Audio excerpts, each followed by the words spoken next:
Assalamualaikum students, hope you all are doing well. Welcome to my channel up to date. आज की इस video में हम start करने जा रहे हैं 8th class chapter number 1 ecology की एक्सरसाइज। सबसे पहले हम कवर करेंगे 3 क्वेश्चन जो चैप्टर के स्टार्ट में ही थे, चैप्टर के नाम के साथ, जिसमें पहला था why the temperature of earth is increasing day by day.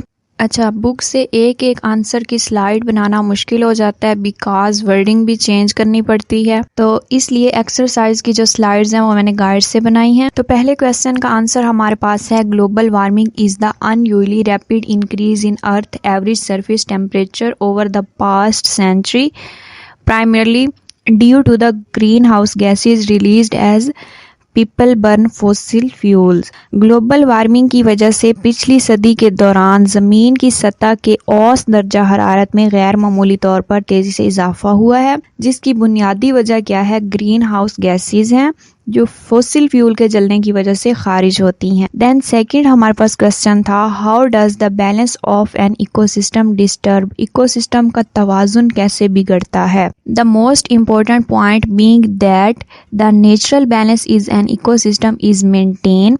This balance may be disturbed due to introduction of new species, the sudden death of some species, natural hazards और man-made causes। तो इनमें जो उन्होंने वजूहात बताई हैं उनमें है नए स्पीशीज़ के मुतारिफ होने की हैं, कुछ स्पीशीज़ की अचानक अगर मौत हो जाती है, ये कुदरती ख़तरात या इंसानी वजूहात की वजह से ये तवाज़ुन बिगड़ सकता है। नेक्स्ट थर्ड क्वेश्चन हमारे पास है what are the solution of environmental problem. Environmental problems का सोल्यूशन क्या है? 3 है, जिनमें है reducing pollution, plantation, protection of endangered species, आलूदगी को कम करना, शजरकारी या खतरे से 2-4 स्पीशीज की हिफाजत करना। नेक्स्ट हमारे पास आ जाते हैं MCQ, the phenomena which does not lead to global warming. तो ऐसा फिनोमिना जो ग्लोबल वार्मिंग का बाइस नहीं बनता, उनमें है फोटोसिंथेसिस। सेकंड है हमारे पास the feeding level of an organism in an ecosystem is called.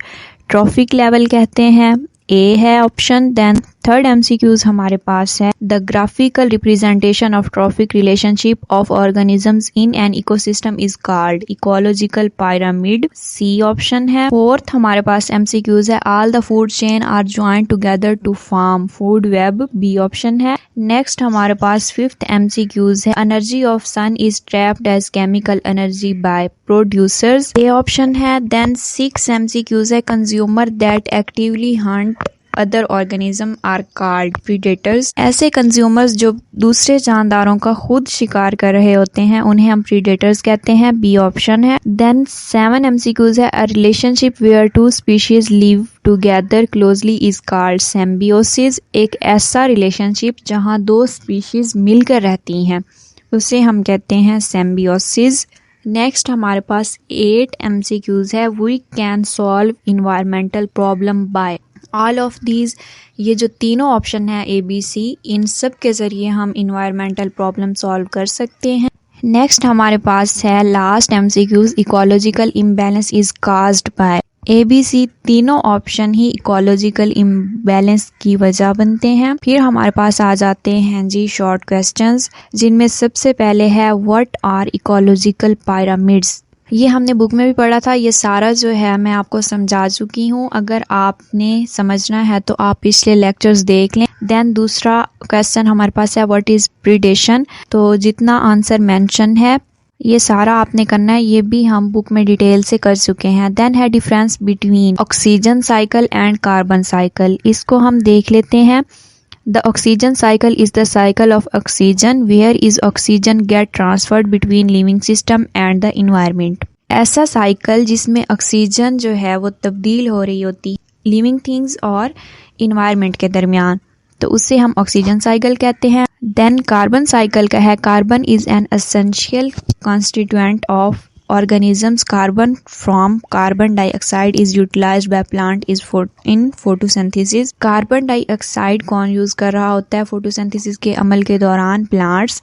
Then second हमारे पास जो है डिफरेंस वो है this procedure contribute to keeping the air oxygen content at a healthy level. ये तरीका जो है ऑक्सीजन के लेवल को सेहतमंद तौर पर बरकरार रखने में मदद देता है। इधर हमारे पास कार्बन साइकिल में सेकंड डिफरेंस है this carbon become a part of food made by them. Plants are eaten by herbivores which in turn are eaten by carnivores। Carbon जो होती है वो खुराक का हिस्सा बन जाती है। हर्बीवोर्स पौधों को खाते हैं जो बदले में कार्निवोर्स को खा रहे होते हैं।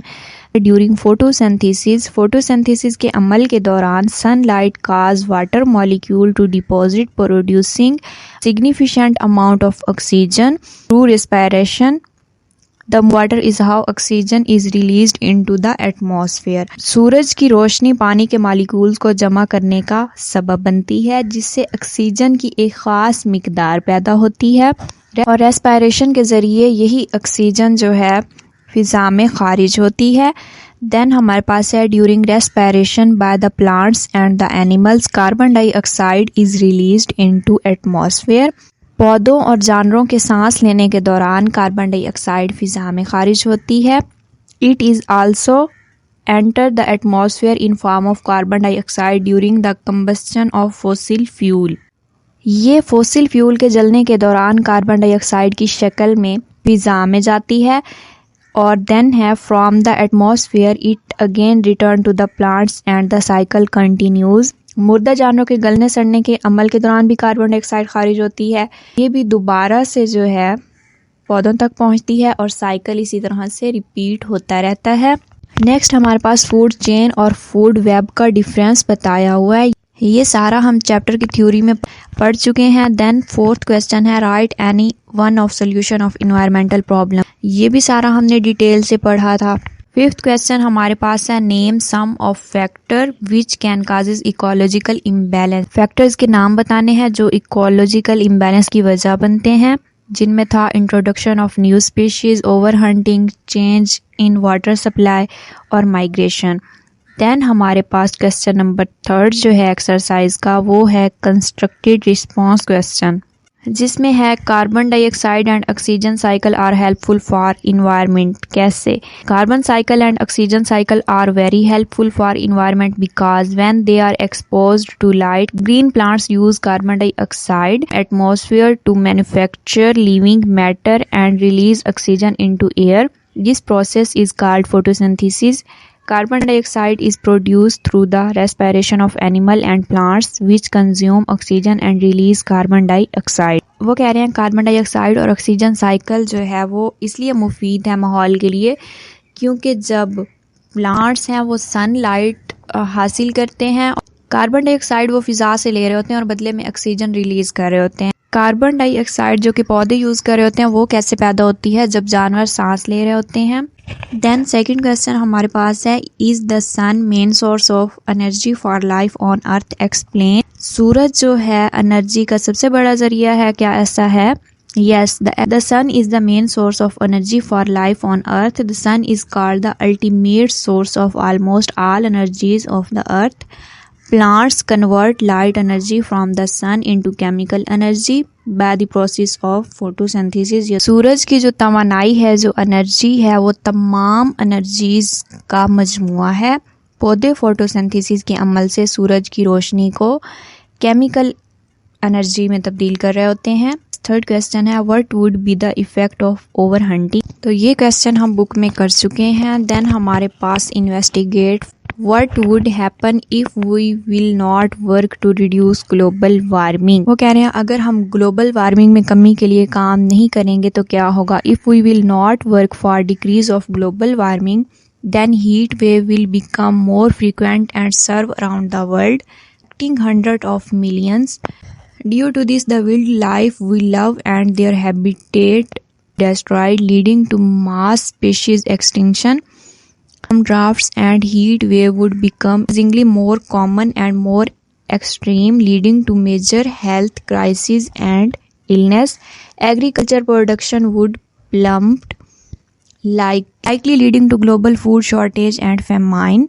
वो कह रहे हैं अगर हम ग्लोबल वार्मिंग में कमी के लिए काम नहीं करेंगे तो दुनिया भर में गर्मी की लहरें ज़्यादा बार बार और शदीद हो जाएंगी।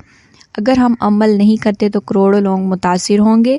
यही वजह है कि हम जिन जंगली हयात से मोहब्बत करते हैं इनके मस्कन घर तबाह हो जाएंगे, जिसकी वजह से बड़े पैमाने पर इनकी नस्लें ख़त्म होंगी। तूफ़ान, खुश्क साली और गर्मी की लहरें तेज़ी से आम और ज़्यादा शदीद हो जाएंगी, जिनसे सेहत के बड़े बड़े बहरान और बीमारियों से सामना होगा।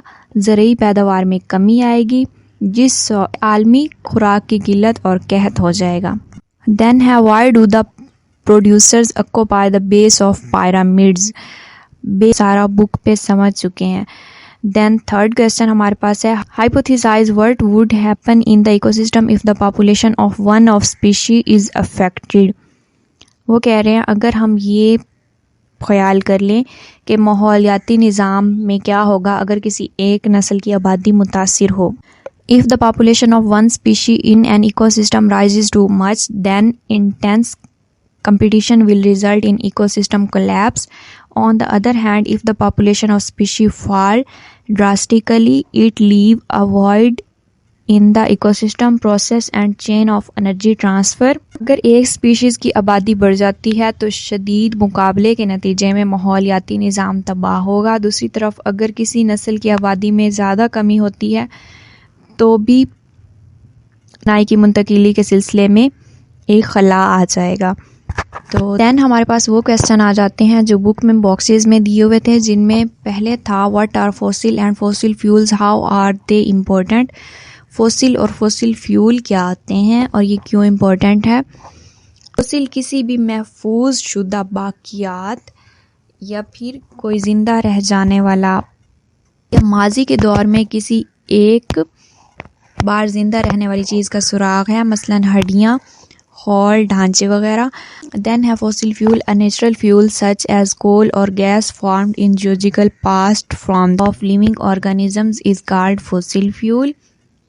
एक कुदरती ईंधन जैसे कोयला, गैस या जो जियोलॉजिकल माजी में जानदारों की बाकियात से बनता है उसे हम कहते हैं फॉसिल फ्यूल। इसकी इम्पोर्टेंस बताई हुई है।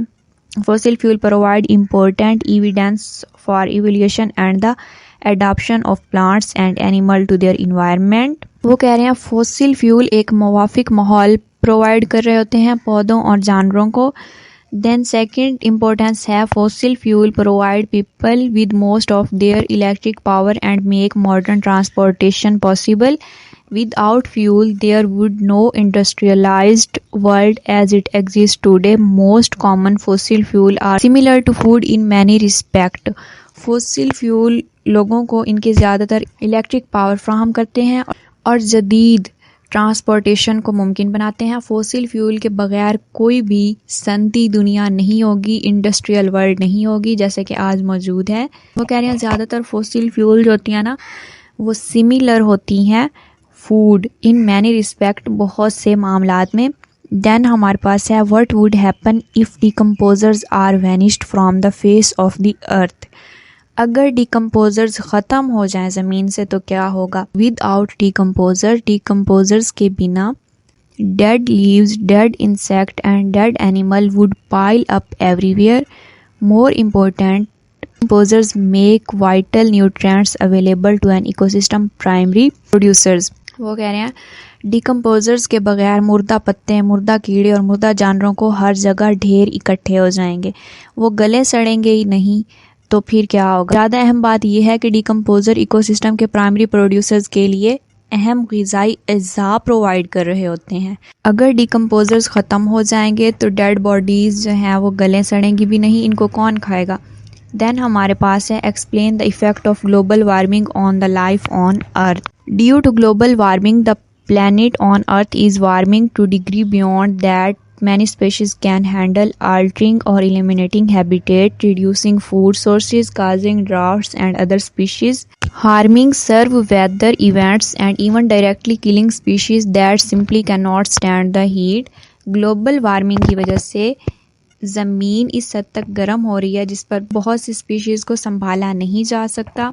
हैबिटेट को तब्दील या ख़त्म कर रहा है, खुराक के ज़राए को कम कर रहा है, खुश्क साली और दीगर स्पीशीज़ को शदीद मौसमी असरात नुकसान पहुंचा रहे हैं। ग्लोबल वार्मिंग का इफेक्ट यहाँ तक कि ऐसी स्पीशीज को भी हलाक कर है जो गर्मी को बर्दाश्त नहीं कर सकती।